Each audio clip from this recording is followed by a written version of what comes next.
जय हिंद साथियों। तो आज हमारी BHDZ 175 यानी कि मध्यकालीन भारतीय साहित्य एवं संस्कृति की पहली क्लास है, जिसमें हम लोग कुछ महत्वपूर्ण टॉपिक को कवर करेंगे जो आपके जून 2025 परीक्षा के लिए महत्वपूर्ण है। तो आपको एक एक करके सभी क्लासेस आएंगी, तो आपको उनको रेगुलर कवर करना है। अब आपके पास ज़्यादा समय नहीं है, तो आपको एक एक टॉपिक को अच्छे से तैयार कर लेना है। अगर आपको अपनी प्रिपरेशन अच्छे से करनी है, कुछ आप महत्वपूर्ण प्रश्नों को ढूंढ रहे हैं जो आप लोग एग्जाम के समय रिवीजन कर सकें, तो उसके लिए हमने आपके लिए गेस्ट पेपर तैयार कर दिया है।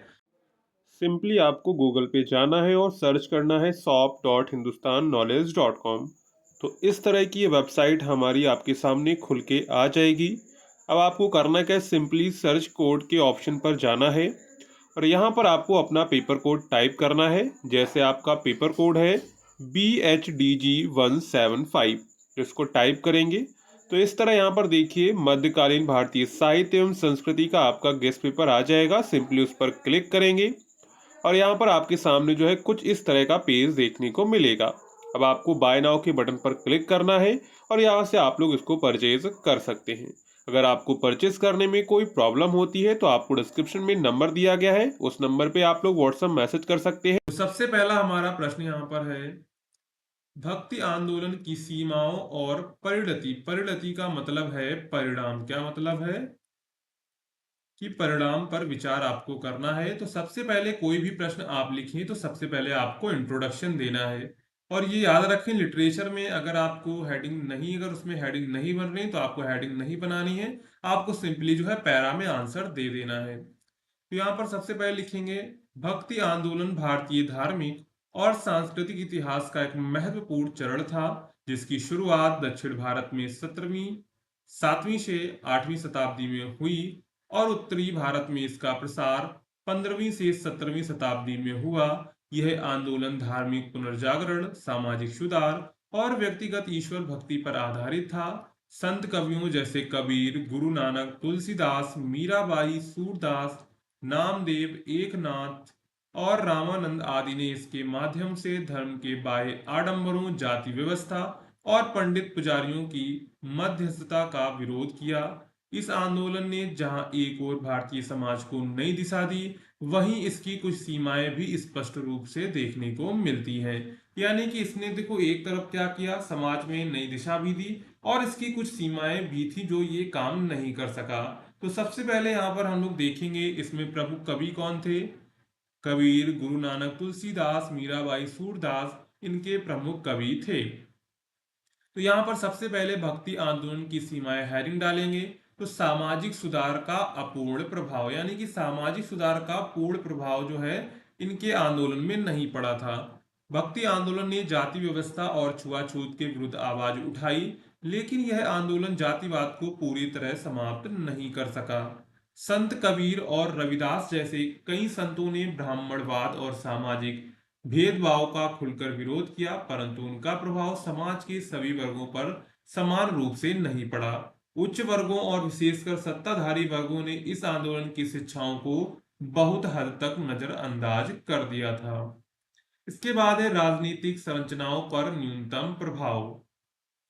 भक्ति आंदोलन ने धार्मिक चेतना को तो जागृत किया, परंतु तत्कालीन राजनीतिक व्यवस्था जैसे मुस्लिम सुल्तानों और बाद में मुगलों की सत्ता पर इसका कोई बड़ा प्रभाव नहीं पड़ा। न ही इस आंदोलन ने किसी संगठित राजनीतिक चेतना या सामाजिक आंदोलन का रूप लिया। यह एक व्यक्तिगत और आध्यात्मिक आंदोलन ही बना रहा। इसके बाद सांप्रदायिक एकता का सीमित प्रभाव, यानी कि इसने जो है सांप्रदायिक एकता को भी सीमित किया था। हालांकि कई संतों ने हिंदू मुस्लिम एकता की बात की, जैसे कबीर और गुरु नानक, परंतु समाज में व्याप्त सांप्रदायिक विभाजन को यह आंदोलन पूरी तरह पाट नहीं सका। धार्मिक सहिष्णुता की बातें करने के बावजूद वास्तविक सामाजिक और धार्मिक समरसता नहीं बन सकी। बाद के काल में हिंदू मुस्लिम तनाव और भी गहरे हो गए। यानी कि इसने क्या किया, इसने जो है हिंदू और मुस्लिम को जो है ये एक नहीं कर सका। ठीक है। और आगे चलकर ये हुआ कि हिंदू मुस्लिम में और भी तनाव बढ़ते चले गए। अगर ये आंदोलन ठीक तरह से काम करता तो ये स्थिति नहीं आती। इसके बाद है महिलाओं की स्थिति में बदलाव की कमी। भक्ति संतों में मीराबाई जैसे कुछ अपवादों को छोड़ दें तो महिलाओं की स्थिति में सुधार लाने के लिए कोई संगठित प्रयास नहीं किए गए। यानी कि भक्ति आंदोलन में कोई भी ऐसे प्रयास नहीं किए गए थे जिससे महिलाओं की स्थिति में सुधार हो। अधिकांश भक्ति साहित्य में महिलाओं को या तो ईश्वर की भक्त के रूप में देखा गया या पारंपरिक भूमिकाओं में ही स्थान दिया गया। पितृसत्तात्मक सोच पर कोई गहरी इसमें चोट नहीं की गई थी। ठीक है। इसके बाद भाषा और विचारों का स्थानीयकरण। भक्ति आंदोलन ने भले ही क्षेत्रीय भाषाओं में साहित्य और भक्ति की अभिव्यक्ति को प्रोत्साहित किया, लेकिन इससे विचारों का सीमित प्रसार हुआ। एक क्षेत्र के संतों के विचार अन्य क्षेत्रों में उतने प्रभावशाली नहीं रहे। यह आंदोलन अखिल भारतीय स्तर पर एक व्यापक सामाजिक परिवर्तन नहीं ला सका था। तो ये इसकी कुछ सीमाएं थी। अब इसके बाद है भक्ति आंदोलन की परिणति, मतलब कि भक्ति आंदोलन के क्या परिणाम हुए। तो सबसे पहले परिणाम में हम लोग क्या देखेंगे, धार्मिक सुधार की चेतना हुई। भक्ति आंदोलन ने धर्म को एक व्यक्तिगत अनुभव बनाने की दिशा में महत्वपूर्ण कदम उठाया। इसने धार्मिक कर्मकांड, मूर्ति पूजा और पंडितों की मध्यस्थता की अनिवार्यता को चुनौती दी। संतों ने बताया कि ईश्वर तक पहुंचने के लिए किसी बाह्य साधन की आवश्यकता नहीं है, बल्कि प्रेम, भक्ति और सच्ची श्रद्धा ही पर्याप्त है। यानी कि इन संतों ने क्या कहा कि हमको ईश्वर तक पहुंचना है तो हमें पंडित की मध्यस्थता की जरूरत नहीं है, हम उनसे जो है डायरेक्ट जो है बात कर सकते हैं। इसके बाद है लोक भाषाओं का विकास। तो भक्ति आंदोलन ने संस्कृत की प्रधानता को चुनौती देते हुए हिंदी, मराठी, पंजाबी, तमिल, तेलुगु आदि भाषाओं को समृद्ध किया। संतों ने जनभाषा में भक्ति काव्य की रचना की, जिससे आम जन तक धर्म की बातें पहुंची। तुलसीदास ने रामचरितमानस, सूरदास की शूरसागर, कबीर के दोहे और आदि इसका उत्कृष्ट उदाहरण है। देखिए पहले क्या होता था, आपकी जो हमारी रामायण थी वो सब संस्कृत में थी, तो ये जो चीजें थी वो आम जन तक नहीं पहुंच पा रही थी। लेकिन भक्ति आंदोलन में क्या हुआ, लोक भाषा का विकास हुआ, जिससे उनकी जो है उनके भाषा में ही वो चीजें उपलब्ध कराई गई। यानी कि वो चीजें जो है आम जन तक, लोगों तक पहुंच सकी। जैसे तुलसीदास की रामचरितमानस हिंदी में लिखी गई, जिससे आम जन भी लोग उसका मतलब समझ सके। इसके बाद है साहित्यिक और सांस्कृतिक उन्नयन।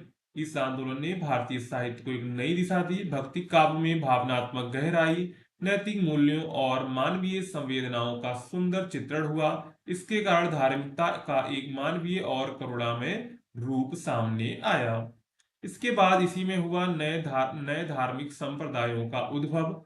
भक्ति आंदोलन की परिणति नए धार्मिक पंथों और संप्रदायों के रूप में हुई। उदाहरण स्वरूप सिख धर्म की स्थापना गुरु नानक द्वारा हुई, जो भक्ति आंदोलन से ही प्रेरित थे। इसी प्रकार रामानंद और उनके शिष्यों द्वारा वैष्णव संप्रदायों को नया जीवन मिला। यानी कि यहाँ पर जो रामानंद जी थे और जो गुरु नानक थे, ये भक्ति आंदोलन से संबंधित थे, और इन्हीं के द्वारा ही सिख धर्म और वैष्णव संप्रदायों की जो है नींव रखी गई थी। इसके बाद है सांस्कृतिक समन्वय।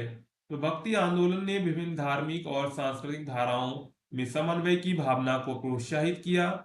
यह आंदोलन एक ऐसी साझा संस्कृति विरासत बना है जो भारत की विविधता में एकता की पहचान बन गई है। हिंदू मुस्लिम संतों की संगत और एक दूसरे के विचारों से प्रेरणा ने भारतीय समाज को एक नई सांस्कृतिक दृष्टि दी है। अब इसके बाद लास्ट में हम लोग लिखेंगे निष्कर्ष, यानी कि इसका जो है पूरा सार क्या होगा। तो भक्ति आंदोलन एक अद्वितीय धार्मिक सांस्कृतिक जागरण था, जिसने भारतीय समाज में धर्म को मानवता से जोड़ने का प्रयास किया। इसने धार्मिक रूढ़ियों, जातिगत भेदभाव और ब्रह्माचारों का विरोध कर सामाजिक चेतना को जगाया, लेकिन इसकी सीमाएं भी स्पष्ट हैं। यह सामाजिक संरचना में गहरे परिवर्तन लाने में सफल नहीं हो सका। फिर भी इसकी परिणति एक अधिक समावेशी और भावनात्मक धार्मिक दृष्टिकोण, साहित्यिक समृद्धि और भाषाई विकास के रूप में हुई। भक्ति आंदोलन भारतीय इतिहास में एक ऐसे युग का प्रतीक है जिसमें आम जन ने पहली बार धर्म को अपनी भाषा और अपने अनुभव के स्तर पर समझने का प्रयास किया था। तो ये हमारा पहले प्रश्न का उत्तर हो जाता है। अगर इस तरह का प्रश्न आता है तो आपको ऐसे ही कवर करना है। इसके बाद है कन्नड़ भक्ति काव्य, यानी कि पुरंदर दास और कनक दास पर विचार कीजिए। देखिए अभी तक आपके जो पेपर में कभी गुजराती साहित्य पूछा गया, कभी असमिया साहित्य पूछा गया है। लेकिन कन्नड़ जो है भक्ति काव्य अभी तक नहीं पूछा गया है। तो मुझको लगता है इस बार आपकी जून 2025 परीक्षा में पूछ सकते हैं, इसलिए हम लोग इस प्रश्न को भी यहीं पर कवर कर लेते हैं। तो यहाँ पर कन्नड़ भक्ति काव्य जो है दक्षिण भारत के भक्ति आंदोलन की एक समृद्ध और प्रेरणादायक धारा है, जो विशेष रूप से हरिदास आंदोलन के माध्यम से विकसित हुई। इस परंपरा में पुरंदर दास और कनक दास जैसे महान संत कवियों का योगदान अत्यंत महत्वपूर्ण है। इन्होंने अपने काव्य, भजनों और कीर्तनों के माध्यम से भक्ति को जन जन तक पहुंचाया और सामाजिक सांस्कृतिक चेतना को जगाया। तो सबसे पहले कन्नड़ भक्ति काव्य की पृष्ठभूमि क्या रही, उसका विकास कैसे हुआ, उसको देखते हैं।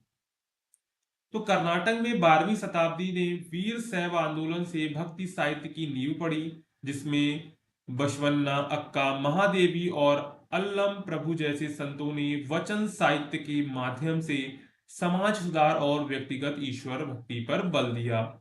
इसके बाद क्या हुआ, 14वीं से 16वीं शताब्दी में हरिदास आंदोलन ने इस परंपरा को आगे बढ़ाया। यह आंदोलन विशेष रूप से वैष्णव भक्ति से प्रेरित था और दास काव्य की रचना का युग कहलाता है। इसमें श्री वैकुंठ भक्ति, श्रीमद् भागवतम, श्री इसके बाद भगवत गीता और नारद भक्ति सूत्र जैसे ग्रंथों से प्रेरणा ली गई है। इसके बाद जिसमें प्रमुख कवि है पुरंदर दास, उनके बारे में थोड़ी जानकारी लेते हैं, उनका जीवन परिचय देखते हैं।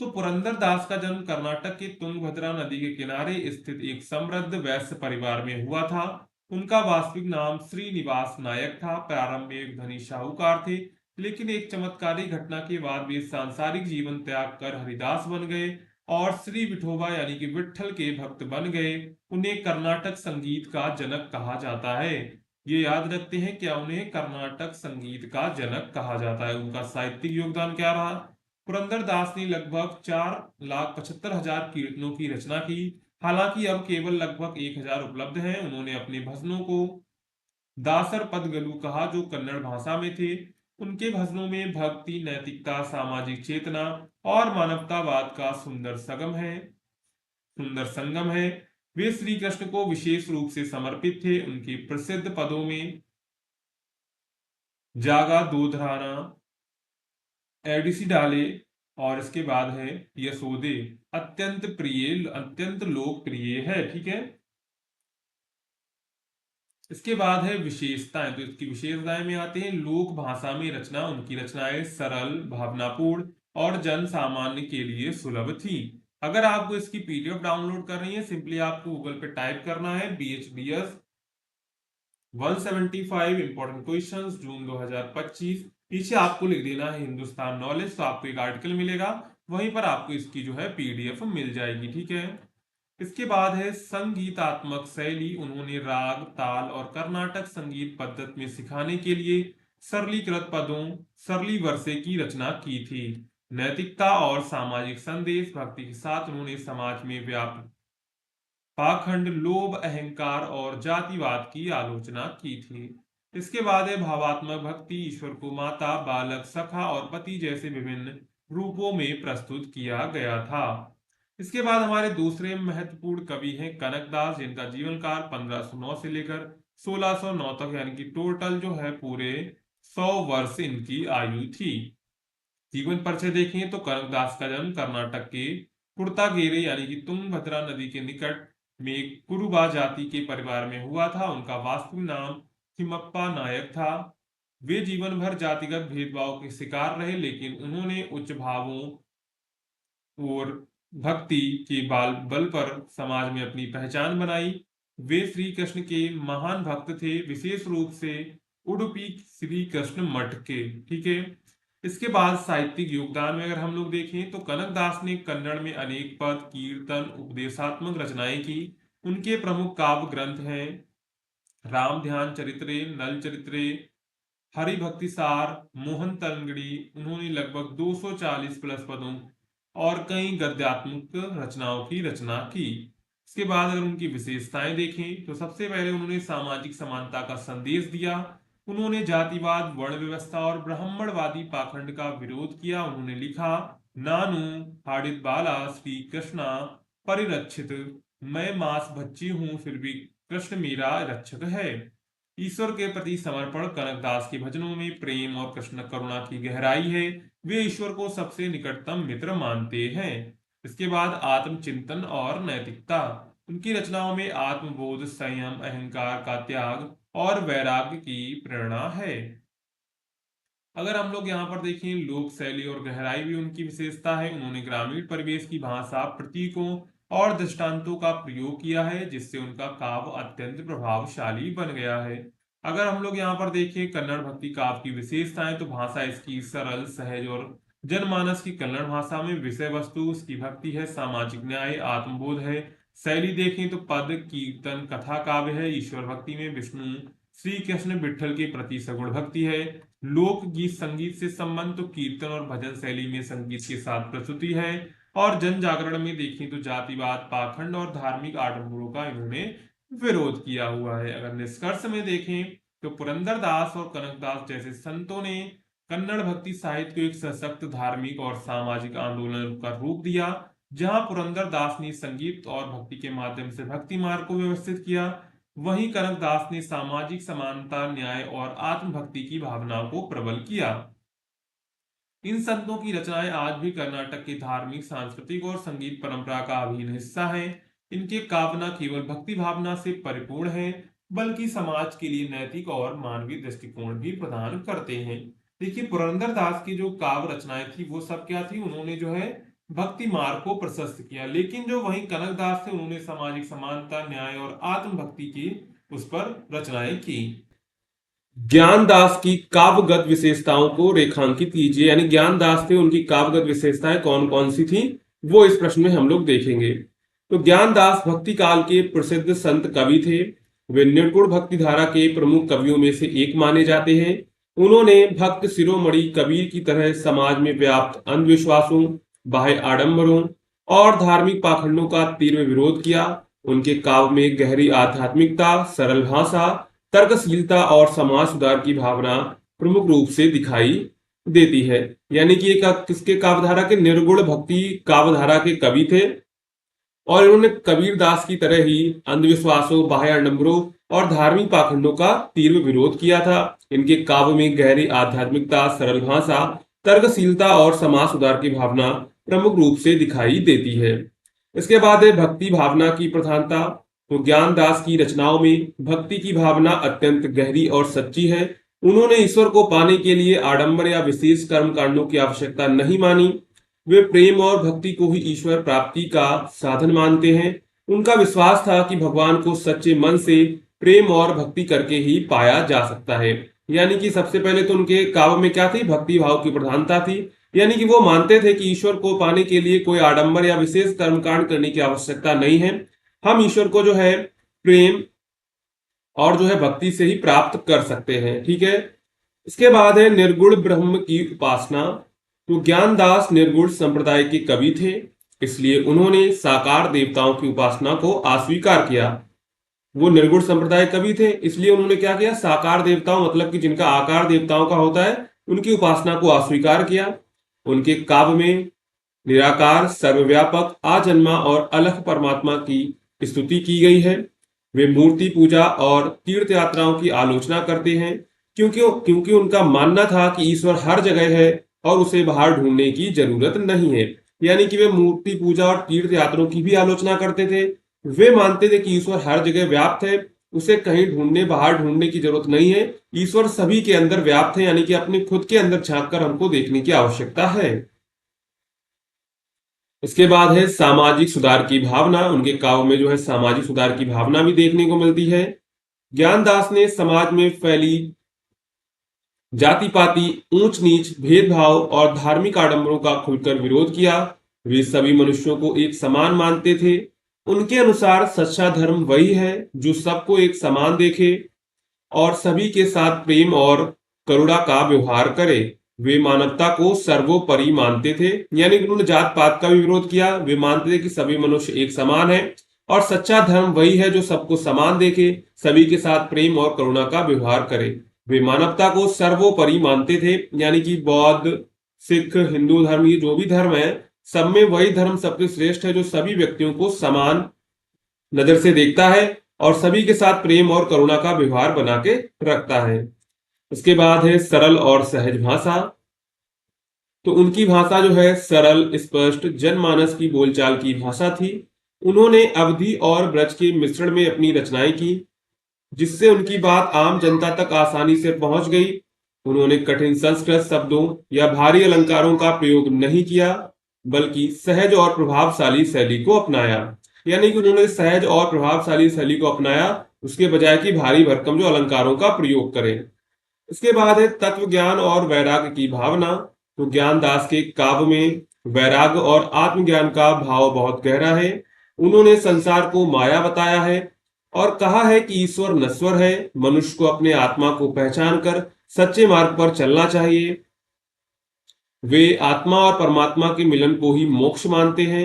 इस दृष्टिकोण से वे कबीर और दादू के समान दिखाई देते हैं। यानी कि जो है ज्ञानदास के काव्य में वैराग और आत्मज्ञान बहुत दिखता है।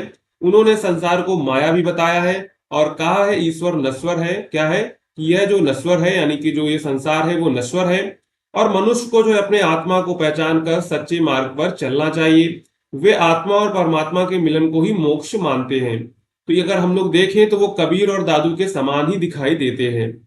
उसके बाद है प्रेरणादायक और उपदेशात्मक शैली। यानी कि उनकी रचनाओं में जो है प्रेरणादायक और उपदेशात्मक शैली भी देखने को मिलती है। तो उनकी कविताएं उपदेशात्मक होती हैं, जिनमें पाठकों को जीवन का सच्चा मार्ग दिखाने का प्रयास किया गया है। उन्होंने सांसारिक मोह माया, लोभ, क्रोध, अहंकार से दूर रहने की सलाह दी है। उनका उद्देश्य पाठक को सच्चे ज्ञान की ओर प्रेरित करना होता है। यानी कि उनकी कविताएं कैसी होती हैं? उपदेशात्मक होती हैं, जिसमें पाठकों को सच्चा मार्ग दिखाने का प्रयास किया गया है। वो कहते हैं कि जो है उन्हें सांसारिक मोह माया, लोभ, क्रोध, अहंकार से दूर रहने की सलाह देते हैं और उनका उद्देश्य जो होता है पाठक को सच्चे ज्ञान की ओर यानी कि मोक्ष की ओर ले जाने का प्रयास रहता है। इसके बाद है अनुभव जन्य काव्य। तो ज्ञानदास की रचनाओं में आत्म अनुभूति का भाव झलकता है। उन्होंने वही लिखा है जो उन्होंने स्वयं अनुभव किया। उनके शब्दों में ताजगी, प्रामाणिकता और गहराई है। यही कारण है कि उनकी रचनाएं आज भी लोगों को प्रभावित करती हैं।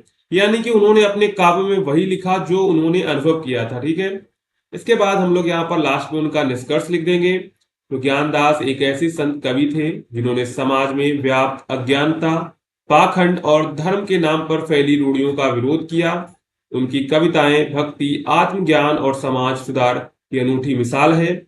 उनकी भाषा सरल, शैली प्रभावशाली और संदेश प्रेरणादायक है। वे भारतीय संत परंपरा में एक महत्वपूर्ण स्थान रखते हैं और आज भी उनकी शिक्षाएं जो है प्रासंगिक बनी हुई हैं। तो निष्कर्ष में आपको ऊपर जो भी लिखा है उनमें से आपको एक दो पॉइंट निकाल के जो है निष्कर्ष में लिख देने होते हैं। अब चलते हैं नेक्स्ट क्वेश्चन की ओर। तो यहाँ पर हमारा दूसरा प्रश्न क्या है? दूसरा प्रश्न है भक्ति काव्य के महत्व को रेखांकित कीजिए। तो भक्ति काव्य हिंदी साहित्य का वह महत्वपूर्ण हिस्सा है जिसने भारतीय संस्कृति, समाज और धर्म को गहराई से प्रभावित किया। यह काव्य भक्ति काव्य से ओतप्रोत होता है, जिसमें ईश्वर की भक्ति और प्रेम की अभिव्यक्ति होती है। भक्ति काव्य का उदय मध्यकालीन भारत में हुआ और यह समाज के विभिन्न वर्गों में लोकप्रिय हुआ।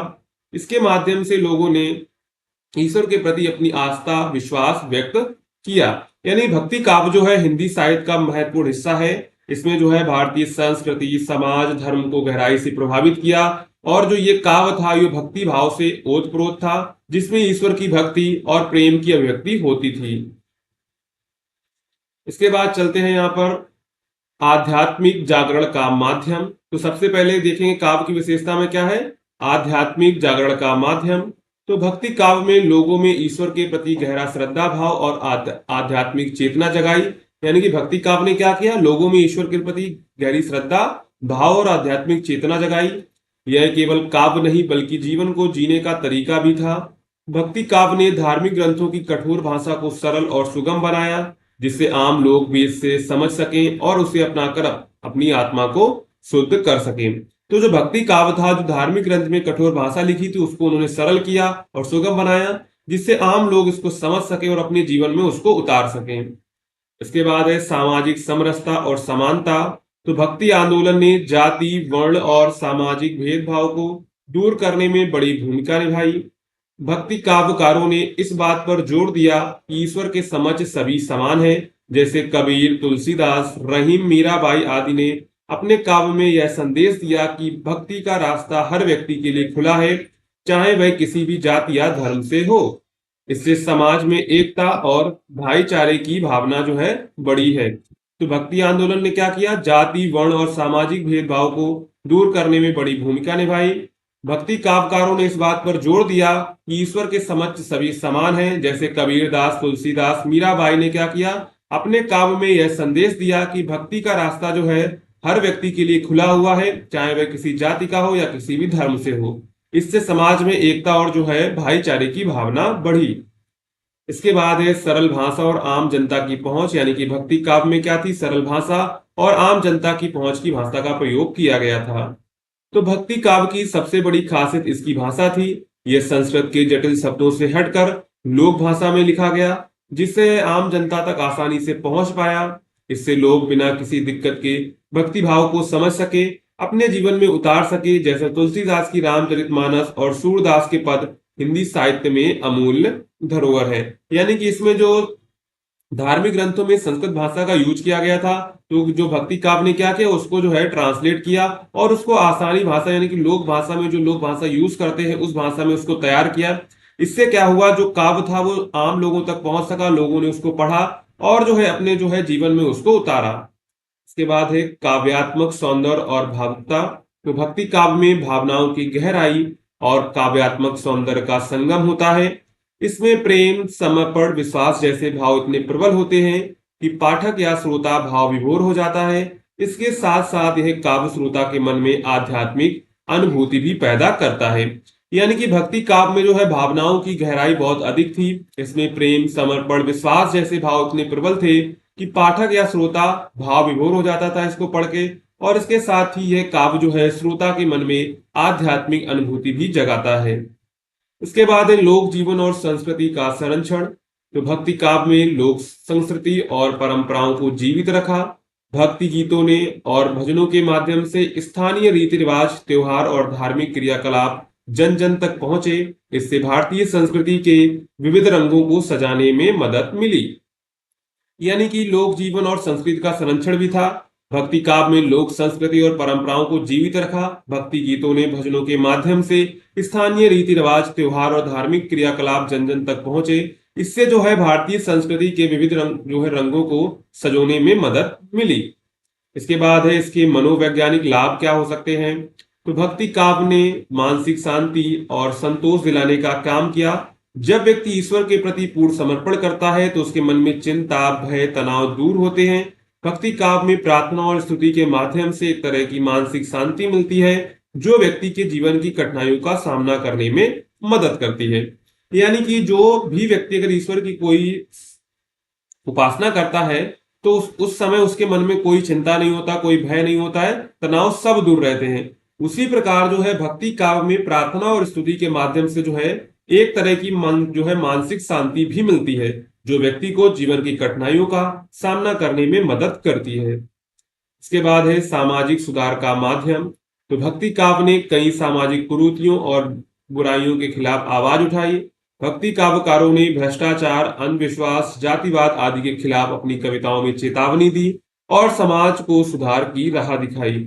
यह काव्य सामाजिक जागरूकता फैलाने का प्रभावी माध्यम था। यानी कि जो भक्ति काव्य में जो भी रचनाएं लिखी गई थी वो जो समाज में व्याप्त कुरीतियों और बुराइयों के खिलाफ लिखी गई थी।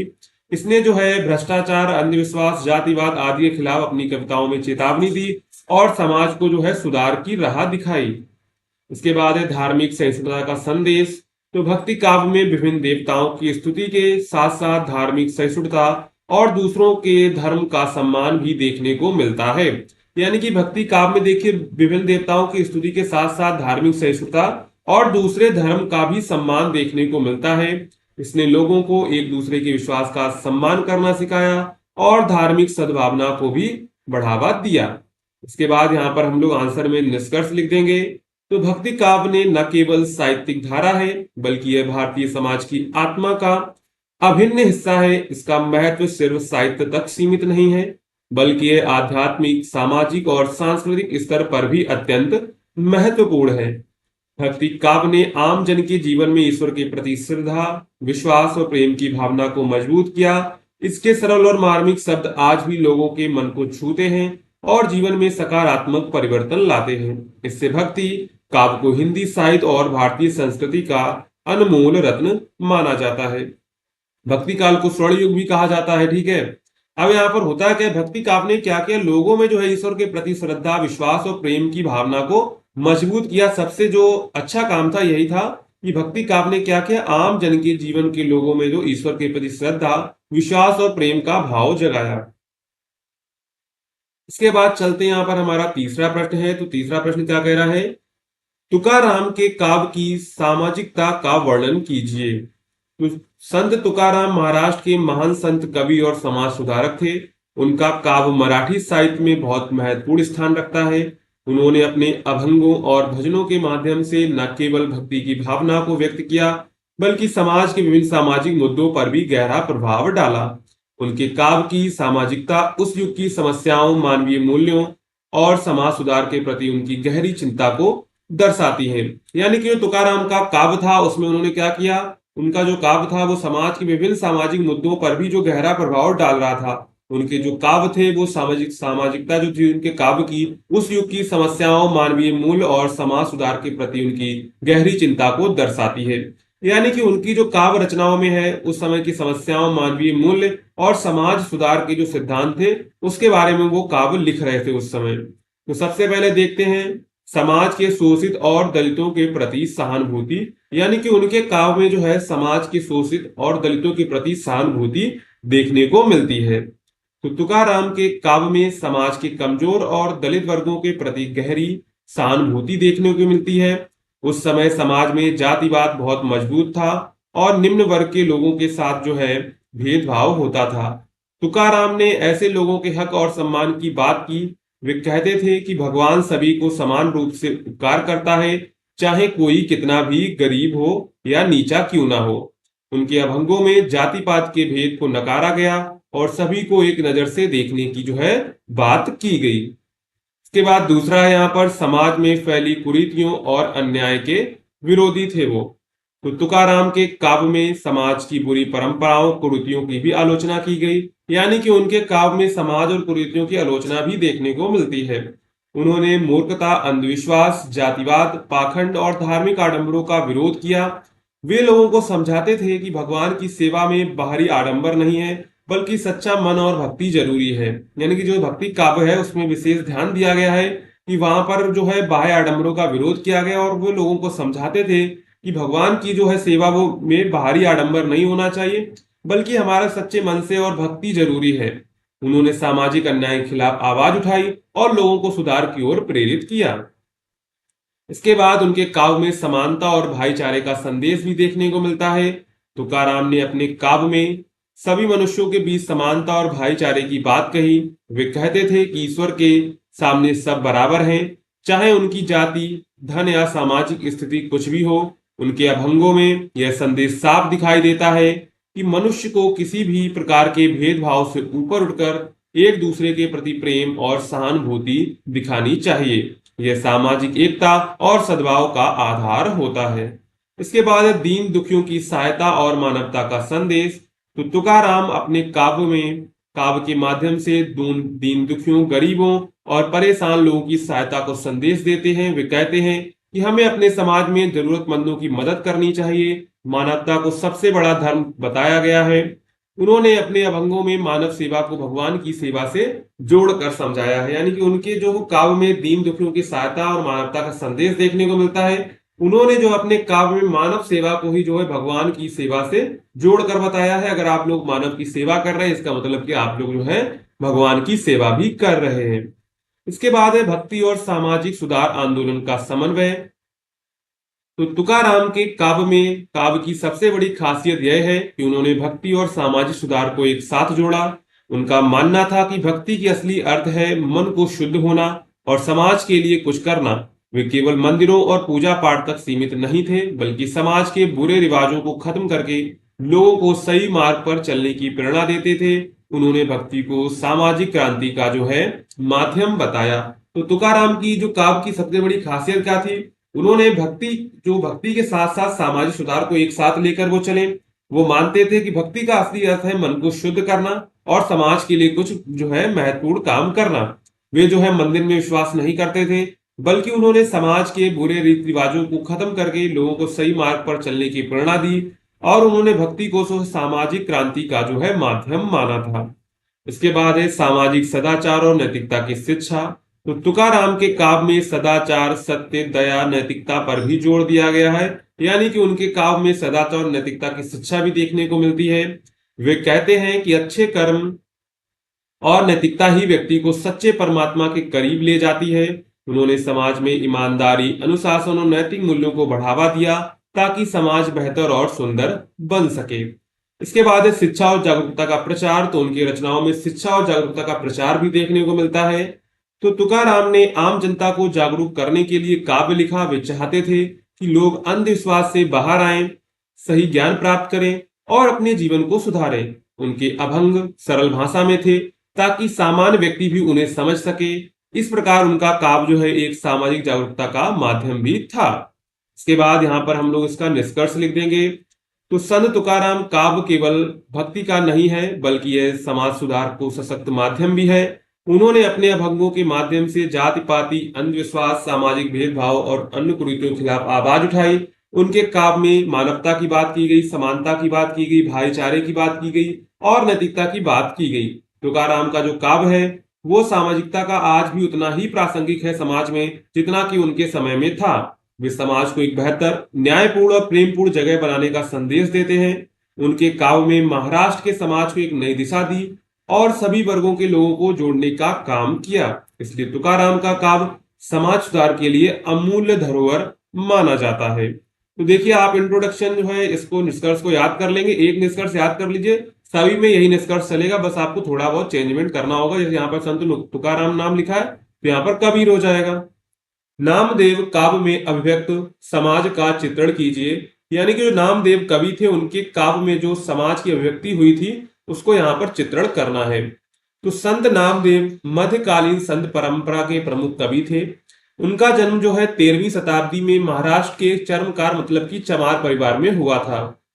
उन्होंने अपनी रचनाओं के माध्यम से भक्ति, समाज, धर्म और मानवीय मूल्यों पर गहन विचार प्रस्तुत किए। नामदेव के काव्य में तत्कालीन समाज की सच्ची झलक मिलती है। उनके भजनों में न केवल ईश्वर भक्ति है, बल्कि उस समय के समाज की विषमताओं, धार्मिक पाखंड और जातिगत भेदभाव का यथार्थ चित्रण भी मिलता है। यानी कि जो नामदेव जो कवि थे उनका जो जन्म हुआ था वो महाराष्ट्र के एक चर्मकार परिवार में हुआ था। उनकी रचनाओं में भक्ति, समाज, धर्म और मानवीय मूल्यों पर गहन विचार जो है देखने को मिलते हैं और उन्होंने जो है अपने काव्य में तत्कालीन समाज की सच्ची झलक दिखाई है। उनके भजनों में न केवल भक्ति थी, बल्कि उनके उस समय के जो है समाज की विषमताएं, आर्थिक पाखंड और जो है जातिगत भेदभाव का भी चित्रण मिलता है।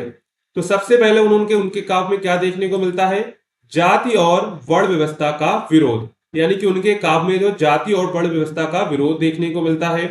तो नामदेव का युग ऐसा था जब समाज जातियों में बटा हुआ था और ऊंच नीच का भेदभाव चरम पर था। उन्होंने इस व्यवस्था का विरोध किया। चर्मकार जाति में जन्म लेने के कारण उन्हें स्वयं भी सामाजिक अपमान का सामना करना पड़ा। उनकी रचनाओं में बार बार यह बात आती है कि भगवान को जाति या कुल से कोई मतलब नहीं होता, बल्कि वह तो केवल प्रेम और भक्ति को देखता है। उदाहरण के लिए वे कहते हैं, नामदेव का कहना साचा, हरिजनों में हरिह आचा।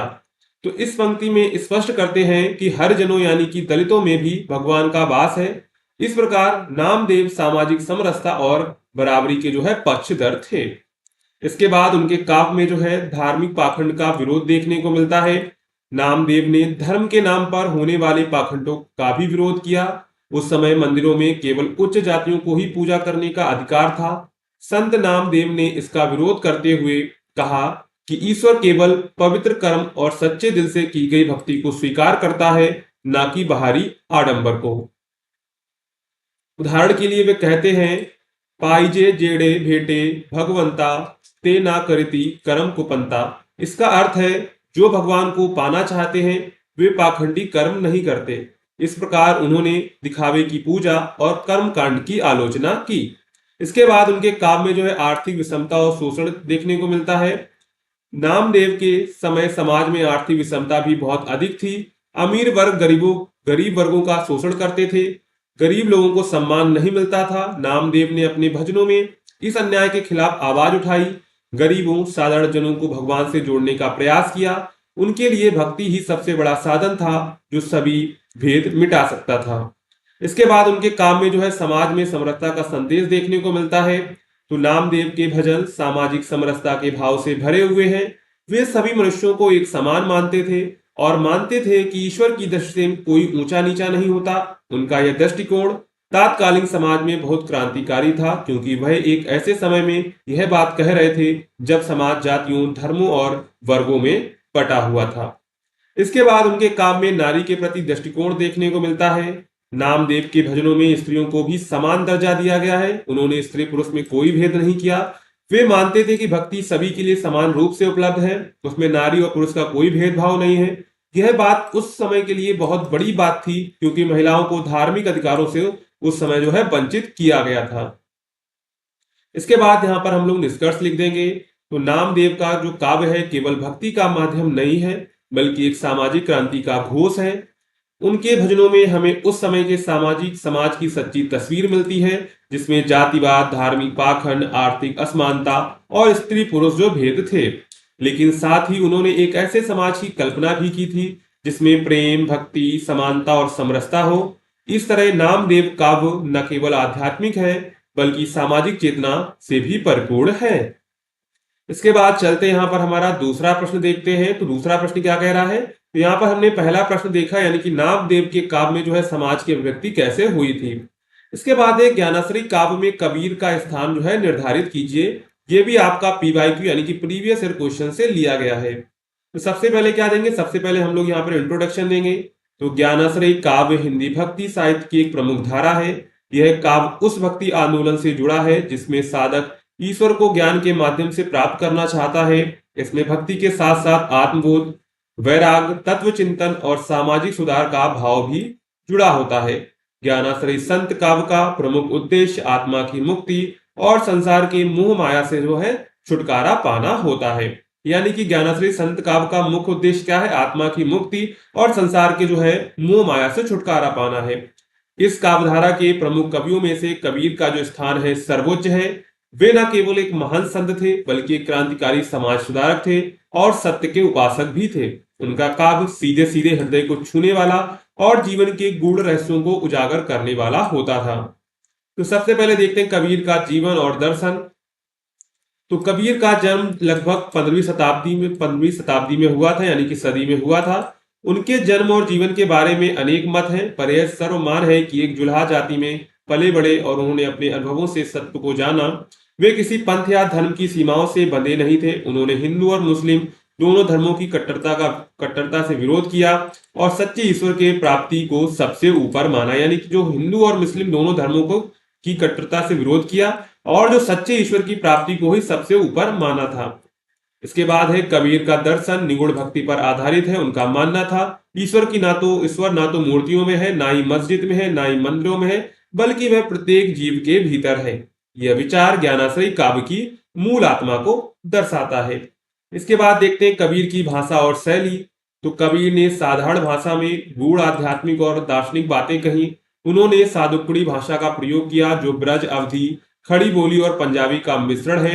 यह भाषा आम जनमानस की भाषा थी, जिससे उनका संदेश सीधे जनता तक पहुंचा। उनकी शैली बहुत सीधी, स्पष्ट और प्रभावशाली है। वे उलटवासियों, विरोधाभासों का खूब प्रयोग करते हैं, जिससे उनका काव्य और भी प्रभावशाली बन जाता है। उदाहरण के लिए, पोथी पढ़ी पढ़ी जग मुआ, पंडित भया न कोय, ढाई आखर प्रेम का, पढ़े सो पंडित होए। इस दोहे में कबीर ज्ञान और प्रेम के बीच अंतर स्पष्ट करते हैं। वे कहते हैं कि पुस्तकीय ज्ञान से कुछ नहीं होता, सच्चा ज्ञान प्रेम और अनुभूति में है। इसके बाद उनकी जो है सामाजिक चेतना। तो कबीर का काव्य जो है केवल ईश्वर भक्ति तक सीमित नहीं है, उनका काव्य जो है गहरी सामाजिक चेतना भी रखता है। उन्होंने जाति पाति, अंधविश्वास, धर्म आडंबर, पाखंड और बाह्य पूजा का विरोध किया। वे कहते हैं कि मनुष्य की पहचान उसके कर्म से होनी चाहिए, ना कि उसकी जाति या धर्म से। तो यहाँ पर कबीर कहते हैं जाति न पूछो साधु की, पूछ लीजिए ज्ञान, मोल करो तलवार का, पड़ा रहने दो म्यान।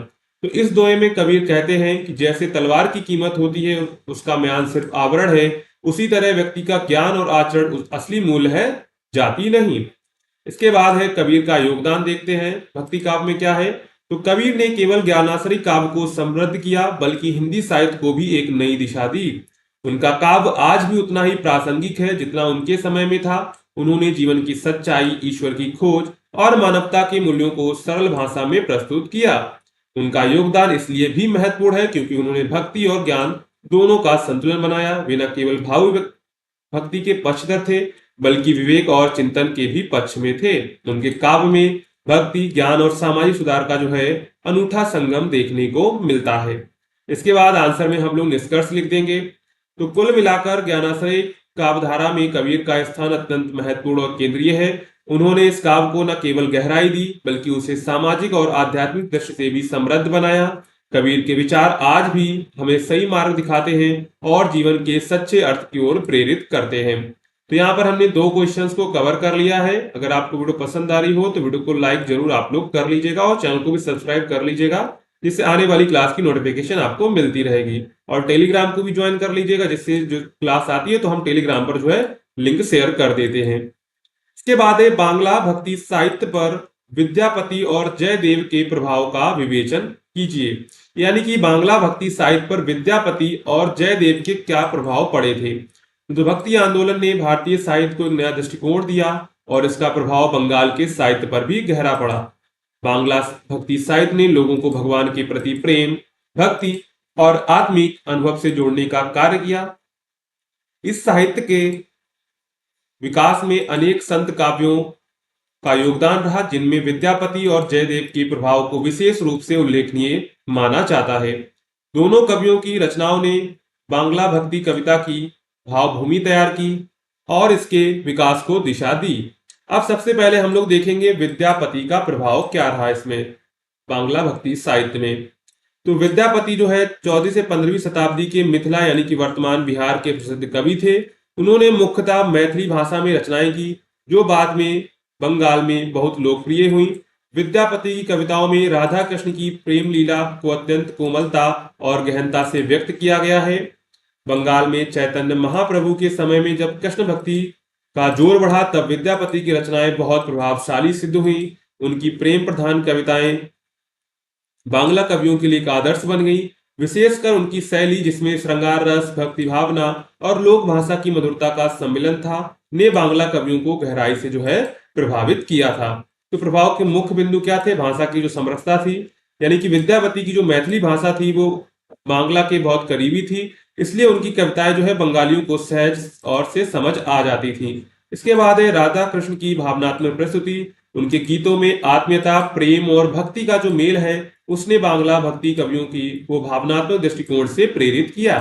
इसके बाद गीतात्मकता, विद्यापति के पदों की गहता और लयात्मकता ने बांग्ला पदावली साहित्य को जन्म दिया। इसके बाद देखते हैं जयदेव का प्रभाव। तो जयदेव जो है 12वीं शताब्दी के संस्कृत कवि थे और उनकी प्रसिद्ध काव्य रचना गीत गोविंद को भक्ति साहित्य की अमूल धरोहर माना जाता है। इसमें भी राधा कृष्ण की प्रेम लीलाओं को बहुत ही सुंदर और भावात्मक रूप से प्रस्तुत किया गया है। जयदेव का जो गीत गोविंद जो है बंगाल में बहुत लोकप्रिय हुआ, खासकर चैतन्य महाप्रभु और उनके अनुयायियों द्वारा इसे कीर्तन और भजन के रूप में अपनाया गया। यह काव्य जो है बांग्ला भक्ति साहित्य के लिए एक प्रेरणा स्रोत बना। प्रभाव के मुख्य बिंदु क्या थे? तो संवेदनशील चित्रण, जयदेव ने राधा और कृष्ण के प्रेम को जिस भावुकता से व्यक्त किया, उसने बांग्ला भक्ति साहित्य को भी उसी दिशा में बढ़ने से प्रेरित किया। इसके बाद नृत्य और संगीत के माध्यम से भक्ति गीत गोविंद को नाट्य के रूप में गाया गया और प्रस्तुत किया गया जाता था, जिससे बांग्ला कीर्तन परंपरा को भी बल मिला। इसके बाद है संस्कृत की भाव समृद्धता।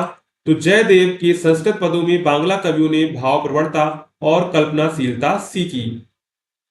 इसके बाद यहाँ पर हम लोग निष्कर्ष लिख देंगे और आंसर हमारा जो है समाप्त हो जाएगा।